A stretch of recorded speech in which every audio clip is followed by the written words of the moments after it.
ಈಗ ನೋಡಿ big boss show ಅನ್ನೋದು ಬಹುಶಃ ನಿಮಗೆ ಗೊತ್ತಿರುತ್ತೆ ಹೇಗಿರುತ್ತೆ, ಅದ್ರ ಗೌಪ್ಯತೆ ಹೇಗೆ ಕಾಪಾಡ್ಕೊಳ್ತಾರೆ, ಅದನ್ನು ಚಾನಲ್ಗೆ ಹೋಗುವಂತಹ ಅಂದ್ರೆ ಈಗ ಬಿಗ್ ಬಾಸ್ ಕಾರ್ಯಕ್ರಮಕ್ಕೆ ಕಂಟೆಸ್ಟ್ ಮಾಡ್ತಿದ್ದಾರೆ ಅಂತಂದ್ರೆ ಒಂದು ವಾರಕ್ಕಿಂತ ಮುಂಚೆಯಿಂದಾನೇ ಅವ್ರು ಎಲ್ಲೂ ಕಾಣಿಸ್ಕೊಳ್ತಿರಲ್ಲ, ಓಡಾಡ್ತಿರಲ್ಲ, ಆಯ್ತಾ, ಅವ್ರು ಸೇಫ್ ಪ್ಲೇಸ್ ಅಲ್ಲಿ ಇರ್ತಾರೆ. ಸೊ ಇದೆಲ್ಲವೂ ಕೂಡ ಇದ್ದೇ ಇರತ್ತೆ. ಯಾರು ಕೂಡ ಅವ್ರವ್ರ ಮನೇನ ಹೆಣ್ಣು ಮಕ್ಕಳನ್ನ ಅಲ್ಲಿ ಸೇಫ್ಟಿ ಇಲ್ಲ ಅಂತ ಗೊತ್ತಾದ್ರೆ ಅಥವಾ ಮೂರ್ ತಿಂಗಳು ಯಾರು ಬಿಟ್ಟಿರಲ್ಲ. ಅಲ್ಲ, ಮೂರ್ ತಿಂಗಳು ನಮಗೇನೋ ಒಂಥರ ಹಿಂಸೆನೇ ಅನ್ಸುತ್ತೆ. ಅದು ಬಿಟ್ಟಿರಲ್ಲ, ಮೂರ್ ತಿಂಗಳು ಹಿಂಸೆನೇ ಅನ್ಸುತ್ತೆ ಮೇಡಮ್. ಅದು ಇಷ್ಟು ಸೀಸನ್ಗಳು ನಡೆದಿದೆ. ಹಿಂಸೆನೇ ಅನ್ಸುತ್ತೆ. ನಾನಿಲ್ಲಿ ಒಂದ್ ನಿಮಿಷ ಬಿಗ್ ಬಾಸ್ ಸರಿ ಇದೆಯಾ ಇಲ್ವಾ ಅನ್ನೋದ್ರ ಬಗ್ಗೆ ಚರ್ಚೆ ಶಿವಕುಮಾರ್ ಅವರೇ, ಅಲ್ಲ ನೀವು ದಯವಿಟ್ಟು ಕೇಳಿಸ್ಕೊಳ್ಳಿ. ಯೋಚನೆ ಮಾಡ್ತಾರೆ ಹಿಂಸೆನೆ. ಯಾರು ಈ ನಾಡಿನ ಸಾಧಕರಿಗೆ ಅವಕಾಶ ಕೊಡ್ತಾರಾ? ಈ ನಾಡಿನ ಸಾಧಕರಿಗೆ ಅವಕಾಶ ಕೊಟ್ಟಿದ್ದಾರಾ? ಕಿರಿಕ್ ಮಾಡೋರು, ಅಲ್ಲಿ ಗಲಾಟೆ ಮಾಡೋರು, ಅಲ್ಲಿ ಅವರ ಸುದ್ದತೆ ವಿಚಾರ ಸರಿ ಇಲ್ಲದೆ ಶಿವಕುಮಾರ್ ಅವರೇ, ಇದು guarantee news studio, big boss ಅಲ್ಲ. ದಯವಿಟ್ಟು ಬಿಗ್ ಬಾಸ್ ಅಲ್ಲ ಅಂತಿದ್ದೀರಾ ನೋಡಿ. ಈ ತರ ಇರುತ್ತೆ. ಒಂದ್ ನಿಮಿಷ, ಈಗ ಅಲ್ಲಿ ಬಿಗ್ ಬಾಸ್ ಹೋದ್ರೆ ನೋಡಿ ಇದೇ ತರ. ಮೇಡಮ್ ಕೇಳಿಸ್ಕೊಳ್ಳಿ, ಯಾಕೆ ಇಷ್ಟು ಪರ್ಸನಲ್ ತಗೊಳ್ತಾ ಇದ್ದೀರಾ? ಬಿಗ್ ಬಾಸ್ ಪರವಾಗಿ ಮಾತಾಡೋದು ಇಲ್ಲಿರೋ ಸಮಸ್ಯೆ ಕಿರಿಕ್ ಮಾಡೋರು ಕೊಡ್ತೀರಾ? ಸಾಧಕರು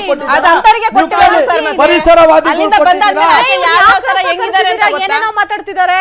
ಹೇಳಿ, ಈ ವಿಷಯ ಏನಕ್ಕೆ ಕರ್ಸಿರೋದು? ಇವ್ರು ಏನ್ ಯಾವ ವಿಷಯ ಮಾತಾಡ್ತಿದ್ದಾರೆ, ಯಾವ ಟಾಪಿಕ್ ಮಾತಾಡ್ತಿದ್ದಾರೆ? ಕನ್ವೆ ಆಗಿದೆಯಾ ಇವ್ರಿಗೆಲ್ಲ ಟಾಪಿಕ್? ನಿಮ್ಗೆ ಟಾಪಿಕ್ ಕನ್ವೆ ಆಗಿದೆಯಾ? ಆಗಿದೆ ಮೇಡಮ್. ಏನ್ ವಿಷಯಕ್ಕೆ ಮಾತಾಡಕ್ ಬಂದಿದ್ದೀರಿ? ಮಾಲಿನ್ಯ ಮಂಡಳಿ ವಿಚಾರಕ್ಕೆ ಸಂಬಂಧಪಟ್ಟಂತೆ ಈಗ ಬಿಗ್ ಬಾಸ್ ನಿಂತೋಗಿತ್ತು, ಮತ್ತೆ ಶುರುವಾಗಿದೆ. ಇಲ್ಲಿರೋದೇನು, ಜಾಲಿವುಡ್ ಸಂಸ್ಥೆಯವರು ನಿಯಮಗಳನ್ನ ಉಲ್ಲಂಘನೆ ಮಾಡಿದ್ದಾರೆ ಅನ್ನೋದು. ನಿಯಮಗಳನ್ನ ಉಲ್ಲಂಘನೆ ಮಾಡಿರೋದ್ರಿಂದ ನಾವು ಅವ್ರಿಗೆ ಪರ್ಮಿಷನ್ ಕೊಟ್ಟಿಲ್ಲ, ಕೇವಲ ಬಿಗ್ ಬಾಸ್ ಕಾರ್ಯಕ್ರಮವನ್ನು ನಡೆಸೋದಕ್ಕೆ ಪರ್ಮಿಷನ್ ಕೊಟ್ಟಿದ್ದೀವಿ ಅಂತ. ನಾನಿಲ್ಲಿ ಬಿಗ್ ಬಾಸ್ ಪರವಾಗೂ ಮಾತಾಡಕ್ ಕೂತ್ಕೊಂಡಿಲ್ಲ, ವಿರೋಧವಾಗೂ ಮಾತಾಡಕ್ ಕೂತ್ಕೊಂಡಿಲ್ಲ ಅಲ್ವಾ. ಇಲ್ಲಿ ಇರೋದು ಏನು ಅಂತಂದ್ರೆ, ಈ ಹೈಕೋರ್ಟ್ ಮುಂದೆ ಈ ವಿಚಾರ ಮತ್ತೆ ತಡೆಯಾಜ್ಞೆ ಕೊಡಿ ಹೋಗಿದ್ರು ಅವರು. ಅದಾದ್ಮೇಲೆ ಡಿ.ಕೆ. ಶಿವಕುಮಾರ್ ಅವರು ಎಂಟ್ರಿ ಆಗ್ತಾರೆ. ಅಂದ್ರೆ ಬಿಗ್ ಬಾಸ್ ಕಾರ್ಯಕ್ರಮ ನಡೆಸ್ಕೊಂಡು ಹೋಗಿ ಅಂತೇಳಿ ಡಿ.ಕೆ. ಶಿವಕುಮಾರ್ ಅವರು ಈಗ ಇನ್ವಾಲ್ವ್ ಆಗಿ ಈ ಕಾರ್ಯಕ್ರಮ ಮತ್ತೆ ಆರಂಭ ಆಗ್ತಾ ಇದೆ.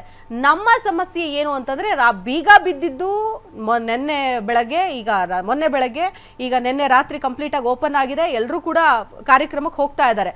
ಬಟ್ ಕಾರ್ಯಕ್ರಮ ಹಿಂಗೆ ಇರಬೇಕು ಹಂಗೆ ಇರಬೇಕು ಅಂತೇಳಿ ಈಗ ಕುತ್ಕೊಂಡು ಮಾತಾಡುವಂತಹ ಸಮಯ ಸಂದರ್ಭ ಅಲ್ಲ. ಇದು ಯಾವಾಗ ಚರ್ಚೆ ಆಗಬೇಕು? ಕಾರ್ಯಕ್ರಮ ಆರಂಭ ಆಗೋಕ್ಕಿಂತ ಮುಂಚೆ, ಅಥವಾ ಕಾರ್ಯಕ್ರಮ ನೋಡೋರ ಬಗ್ಗೆ, ಅಥವಾ ಇಚ್ಛಾಶಕ್ತಿ ಇರುತ್ತೆ. ನಿಮಗೆ ಇಷ್ಟ ಇಲ್ಲ ಅಂತಂದ್ರೆ ಬೇರೆ ಸಾಕಷ್ಟು ಚಾನಲ್ಗಳಿದೆ ಅಲ್ವಾ. ಇಂತಹ ಎಂಟರ್ಟೈನ್ಮೆಂಟ್ ನಮಗೆ ಬೇಡ ಅಂತಂದ್ರೆ ಬಾಯ್ಕಾಟ್ ಮಾಡ್ಬೋದು.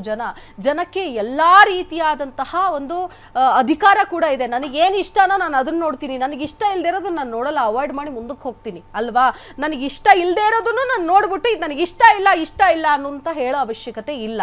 ಈಗ ಬಿಗ್ ಬಾಸ್ ಬೇಕಾ ಬೇಡವಾ ಅನ್ನೋ ಚರ್ಚೆಗೆ ನಾನು ನಿಜವಾಗ್ಲೂ ಆ ಮೊಂಡುವಾದಕ್ಕೆ ಕುತ್ಕೊಂಡಿಲ್ಲ, ಅದು ನನಗೆ ಅವಶ್ಯಕತೆನೂ ಇಲ್ಲ. ಈಗಿರೋದು ಏನು ಅಂತಂದ್ರೆ, ಈಗ ಮಾಲಿನ್ಯ ನಿಯಂತ್ರಣ ಮಂಡಳಿಯವರು ನಾವು ಅವಕಾಶ ಕೊಟ್ಟಿಲ್ಲ, ಜಾಲಿವುಡ್ ಸಂಸ್ಥೆಯನ್ನ ಓಪನ್ ಮಾಡೋದಕ್ಕೆ ಅವಕಾಶ ಕೊಟ್ಟಿಲ್ಲ, ಇದು ಕೇವಲ ಬಿಗ್ ಬಾಸ್ ಕಾರ್ಯಕ್ರಮಕ್ಕೆ ಅಷ್ಟೇ ಸೀಮಿತ ಅನ್ನುವಂಥದ್ದು ಇಲ್ಲಿ ವಾದ.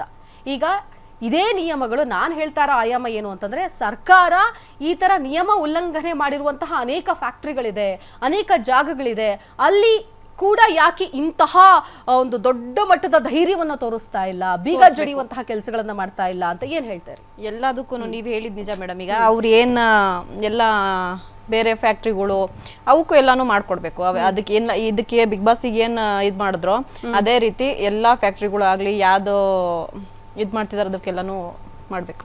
ಓಕೆ, ಈಗ ಬೀಗ ತಗ್ಸಿದ್ದು ಸರಿಯಲ್ಲ ಅನ್ನೋವಂಥ ವಾದವನ್ನ ಒಪ್ಕೊಳ್ತೀನಿ. ಅದಕ್ಕೆ ಕಾರಣ ಏನು? ಒಂದ್ ನಿಮಿಷ ಸರ್, ಅದಕ್ಕೆ ಕಾರಣ ಏನು ಅಂತಂದ್ರೆ, ಅಲ್ಲಿ ನಿಯಮಗಳನ್ನ ಗಾಳಿಗೆ ತೂರಲಾಗಿದೆ ಅಂತ. ಯಾಕಂತಂದ್ರೆ ಯಾವುದೇ ನಿಯಮಗಳನ್ನ ಪಾಲಿಸ್ತಾ ಇಲ್ಲ ಯಾರು. ಜಾಲಿವುಡ್ ಸಂಸ್ಥೆಯವರು STP ಸರಿಯಾಗಿ ವರ್ಕ್ ಆಗ್ತಾ ಇಲ್ಲ, ಆಯ್ತಾ, ನೀರನ್ನ ಕರೆಕ್ಟಾಗಿ ಶುದ್ಧೀಕರಣ ಮಾಡಿ ಬಿಡ್ತಾ ಇಲ್ಲ, ಹಸಿ ಕಸ ಒಣ ಕಸ ಬೇರ್ಪಡಿಸ್ತಾ ಇಲ್ಲ. ಯಾಕಂತಂದ್ರೆ ಇದು ಕೇವಲ ಬಿಗ್ ಬಾಸ್ ಅನ್ನುವಂಥ ಒಂದು 100 ಇದರ ಐಡಿಯಾ ಜಾಗದಲ್ಲಿ ಇರುವಂಥದ್ದಲ್ಲ. ಇದು 4-5 ಕಿಲೋಮೀಟರ್ ಅಲ್ಲಿ ಕಂಪ್ಲೀಟ್ ಆಗಿ ಇಡೀ ಜಾಲಿವುಡ್ ಸಂಸ್ಥೆ ಇರುವಂಥದ್ದು. ಅಲ್ಲಿ ಸಾವಿರಾರು ಜನ ದಿನಕ್ಕೆ ಹೋಗ್ತಾರೆ. ಸೊ ಇದು ಈಗ ಆಗಬೇಕಾಗಿರುವಂತಹ ಚರ್ಚೆ ಅಲ್ವಾ. ಸೊ ಇದಕ್ಕೇನು ಅಂತಂದ್ರೆ, ಇಲ್ಲಿ ಪರ್ಮಿಷನ್ ಕೊಡಬಾರ್ದು. ಸೊ ಇವರು 10 ದಿನ ಟೈಮ್ ಏನು ಕೇಳಿದ್ದಾರೆ, ಈ 10 ದಿನಗಳ ಒಳಗಡೆಯಲ್ಲಿ ಇವರು ನಿಜಕ್ಕೂ ಸಮಸ್ಯೆನ ಸರಿಪಡಿಸ್ಕೊಳ್ಳೋದಕ್ಕೆ ಸಾಧ್ಯ ಇದೆಯಾ? ಮೇಡಮ್, ಈಗ ನಿಮ್ಮ ಪ್ರಶ್ನೆಗಳಿಗೆ ಉತ್ತರ ನಾವು ಕೊಡ್ತಾ ಇದ್ದೀವಿ, ನೀವು ಆತಂಕಕ್ಕೆ ಒಳಗಾಗ್ಬಿಡಿ. ನಿಮ್ಮ ಮಾಧ್ಯಮದಲ್ಲಿ ನಾವು ಬಂದಿದ್ದೀವಿ ಅಂದಿದ್ದ ಮಾತ್ರಕ್ಕೆ ನಾವ್ ಎಷ್ಟು ಬೇಕಷ್ಟು ಮಾತಾಡ್ಲಿಕ್ಕೆ ಬಂದಿಲ್ಲ, ನಮ್ದೇ ಆದಂತ ವಾದ ಇದೆ. ನಾವ್ ಹೇಳ್ತಾರ ಅಲ್ಲಿ ನೀವು ನನ್ನ ಹತ್ರ ವಾದ ಮಾಡ್ತಾ ಇದೀರಿ, ಅವಶ್ಯಕತೆ ಅಲ್ಲ, ಇಲ್ಲ ಅಂತ ನಿಮ್ಮ ಮಾಧ್ಯಮದ ಮುಖಾಂತರ ಅವ್ರು ತಿಳಿಲಿ ಅಂತ ವಾದ ಮಾಡ್ತಾ ಅಂತಂದ್ರೆ ನೀವು ಇದ್ದೀವಿ. ನನ್ನನ್ನೇ ಸರ್ಕಾರಕ್ಕೆ direct ಆಗಿ ತಿಳಿಲಿ attack ಅಂತ ವಾದ ಮಾಡೋದ್ರಲ್ಲಿ ಮಾಡ್ತಾ ಏನೂ ಇಲ್ಲ ಇದ್ದೀವಿ. ಅವಶ್ಯಕತೆ. ಅಲ್ಲಲ್ಲ, Yes, ಸರ್ಕಾರಕ್ಕೆ yes, ತಿಳಿಲಿ ಅಂತ ವಾದ ಹೇಳಿ, ಮಾಡ್ತಾ ಇದ್ದೀವಿ. ನೋಡಿ, ಹೇಳಿ. ಸಾಮಾನ್ಯರಿಗೊಂದು ನ್ಯಾಯ, ಉಳ್ಳವರಿಗೊಂದು ನ್ಯಾಯ ಇಲ್ಲ. ಇವತ್ತು ಏನ್ ಸರ್ಕಾರ ನಿರ್ಧಾರ ತಗೊಂಡಿದ್ದು, ಈಶ್ವರ್ ಖಂಡ್ರೆ ಏನ್ ಹೇಳಿದ್ರು, ಇದನ್ನ ಬಿಗ್ ಬಾಸ್ ನಡೆಸಲಿಕ್ಕೆ ಅವಕಾಶ ಇಲ್ಲ, ಪರ್ಮಿಷನ್ ಸಿಕ್ಕಿಲ್ಲ ಅಂತ ಏನ್ ಹೇಳಿದ್ರು, ಅದು ಸರಿಯಾದ ನಿರ್ಧಾರ. ಇವತ್ತು ನಾವ್ ಹೇಳ್ತಾ ಇರೋಂಥದ್ದೇನು ಅಂದ್ರೆ, ಬಿಗ್ ಬಾಸ್ನ ಇವರು ಕಂಪ್ಲೀಟ್ಲಿ ಕ್ಲೋಸ್ ಮಾಡಲಿ. ಯಾಕೆ ಅಂದರೆ ಸಾಕಷ್ಟು ಸಣ್ಣದಕ್ಕೆ ಒಂದು ನೋಟಿಸ್ ಕೊಡ್ತಾರೆ. ಹೋಗ್ಬಿಟ್ಟು ಯಾರು ಇವರು ಅರಣ್ಯ ಇಲಾಖೆಯವರು ಏನಿದ್ದಾರೆ, ಆಮೇಲೆ ಪೊಲ್ಯೂಷನ್ ಬೋರ್ಡ್ ಅಂತ ಏನಿದೆ ಈ ರಾಜ್ಯದಲ್ಲಿ, ಸಣ್ಣ ಅಂಗಡಿಗಳಿಗೂ ಒಂದೊಂದು ನೋಟಿಸ್ನ ತಲುಪಿಸ್ತಾರೆ. ಆದರೆ ಇಂಥ ಒಂದು ದೊಡ್ಡ ಸಂಸ್ಥೆ ಬಿಗ್ ಬಾಸ್ ನಡೀತಾ ಇದ್ರು ಕೂಡ ಕಣ್ಣು ಮುಚ್ಚಿ ಕುಂತಿದ್ದು ಸರಿ ಇಲ್ಲ. ಇವತ್ತೇನು ನೀವು ಬೀಗ ಹಾಕಿದ್ರಿ ಅದು ಸರಿ ಇತ್ತು, ಈಗ ತೆಗ್ದಿರೋದನ್ನ ನಾವು ವಿರೋಧ ಮಾಡ್ತಾ ಇದ್ದೀವಿ. ಕಾರಣ ಏನು ಅಂದರೆ, DK ಶಿವಕುಮಾರೇ ಆಗಿರಲಿ, ಉಪಮುಖ್ಯಮಂತ್ರಿಗಳಾಗಿದ್ದ ತಕ್ಷಣ ಕಾನೂನು ಬೇರೆ ಇಲ್ಲ. ಇವತ್ತು ಯಾರೇ ಸುದೀಪ್ ಅವರೇ ಆಗಿರಲಿ, ಇವತ್ತು ನಟರು ಅಂದಿದ ತಕ್ಷಣ ಅವ್ರಿಗೇನು ಕಾನೂನು ಬೇರೆ ಇಲ್ಲ. ನಾವು ಹೇಳ್ತಾರ ಅಂಥದ್ದು, ಯಾವುದೇ ಒಂದು ಶೋ ನಡೆಸಿದ್ರು ಅದಕ್ಕೆ ಆದಂಥ ಒಂದು ಮನ್ನಣೆ ಇರಬೇಕು. ಯಾವುದೇ ಒಂದು ಈ ರಾಜ್ಯಕ್ಕೆ ಏನಾದರೂ ಉಪಯೋಗ ಇರಬೇಕು, ಅಥವಾ ಅದರಿಂದ ಜನರು ಏನಾದರೂ ಕಲಿಬೇಕು. ಇವತ್ತು ಯಾವುದೂ ಇಲ್ಲ ಬಿಗ್ ಬಾಸಿಂದ. ಅದರಿಂದ ಯಾವುದೇ ಸಾಹಿತಿಗಳಿಲ್ಲ, ಅದರಲ್ಲಿ ಯಾವುದೇ ಸ್ವಾಮೀಜಿಗಳು, ದೊಡ್ಡ ದೊಡ್ಡ ಮಠ ಮಂದಿರದವ್ರು ಯಾರು ಇಲ್ಲ. ಆಮೇಲೆ ಈ ರಾಜ್ಯಕ್ಕೆ ಇದ್ದಿದ್ರು ಓಕೆ, ರಾಜ್ಯಕ್ಕೆ ಕೊಡುಗೆ ಈಗ ಜನರು ಏನು ನೋಡ್ಬೇಕು, ಸಾಹಿತಿಗಳಿದ್ರೆ, ಜನರು ಏನು ನೋಡ್ಬೇಕು, ಮಠಾಧೀಶರು ಇದ್ದಿದ್ರೆ ಇದು ಬಿಗ್ ಬಾಸ್ ಕಾರ್ಯಕ್ರಮ ನಡೆಸೋದಕ್ಕೆ ಏನು ಅಟ್ಲೀಸ್ಟ್ ದೇವ್ರ ಪೂಜೆ ಆದ್ರೂ ನೋಡಿರೋರು, ಅಥವಾ ಯಾವ್ದಾದ್ರೂ ಒಂದು ಒಳ್ಳೆ ವಿಚಾರನಾದ್ರೂ ಕಲ್ತಿರೋರು. ಬಿಗ್ ಬಾಸಿನಿಂದ ಏನ್ ನಮ್ಗೆ ಉಪಯೋಗ ಇದೆ? ಆಮೇಲೆ ನಾವು ಸುದೀಪ್ ಅವ್ರಿಗೆ ಏನ್ ಹೇಳ್ತಾ ಇದೀವಿ ಅಂದ್ರೆ, ತಾವೊಂದು ಈ ರಾಜ್ಯದ ಮೇರು ನಟರಾಗಿದ್ದೀರಿ, ಕನ್ನಡದ ಬಗ್ಗೆ ತಮಗೆ ಅಪಾರವಾದ ಕಾಳಜಿ ಇದೆ, ಒಳ್ಳೆ ವ್ಯಕ್ತಿ ಆಗಿದ್ದೀರಿ, ಬೇಡ ಪರಭಾಷಿಕರು ಮುಂದೆ ಕೈ ಕಟ್ಟಿ ಕೂರುವಂಥದ್ದು ಬೇಡ. ಬಿಗ್ ಬಾಸ್ನ ಇವತ್ತೇನು ಬಂದ್ ಮಾಡಿದ್ರು ಹಾಗೆ ನಡಿಬೇಕಿತ್ತು.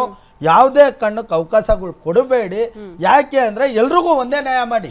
ಅಲ್ಲ, ಈಗ ಒಂದ್ ನಿಮಿಷ, ಇಲ್ಲಿ ನಿಯಮಗಳನ್ನ ಉಲ್ಲಂಘನೆ ಮಾಡಿದ್ದಕ್ಕೆ ಇಲ್ಲಿ ಬೀಗ ಜಡ್ದಿದ್ರು ಅಂತ ಆಯ್ತು. ಈಗ ಇದು ಯಾವುದಕ್ಕೂ ಉಪಯೋಗ ಇಲ್ಲ, ಅದಕ್ಕೆ ಬಂದ್ ಮಾಡಿಸಿ ಅಂತ ನೀವೀಗ ಹೇಳ್ತಾ ಇದ್ದೀರಿ. ಮತ್ತೆ ಯಾಕೆ ಈ ಹೋರಾಟ ಮಾಡ್ಲಿಲ್ಲ?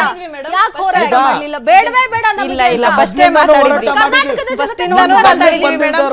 ಅಲ್ಲಲ್ಲ, ಶಿವಕುಮಾರ್